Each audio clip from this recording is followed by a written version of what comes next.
Արի մեկ րոպեում սովորենք, թե անգլերենով ինչպես հարցնել ու ասել ժամը։ Ժամը քանիսն է հարցնելու համար անգլերենով ասում ենք What time is it։ Պատասխանը սկսում ենք it is-ով։ Եթե կլոր ժամ է, միանգամից ասում ենք թիվը It is 8 o'clock կամ It is 8 a.m. եթե առավոտյան ժամը նկատի ունենք։ Եթե անց է, առաջ ասում ենք րոպեները, հետո օգտագործում past բառը 10 minutes past 8։ Ունենք ավելի հեշտ տարբերակ, ուղղակի ասում ենք 8:10։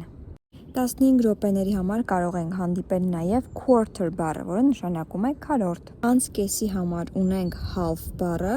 half past 8 ենք օգտագործում կամ կարող ենք էլի 8:30 ասել։ Եթե արդեն պակաս է, օգտագործում ենք to բառը, նշում ենք րոպեները, to ու ժամը, կամ օգտագործում ենք 8:40 տարբերակը, որն ավելի հեշտ է։ Այստեղ օգտակար բառեր են անգլերենից հայերեն, որոնք պետք կգան ժամն ասելու համար։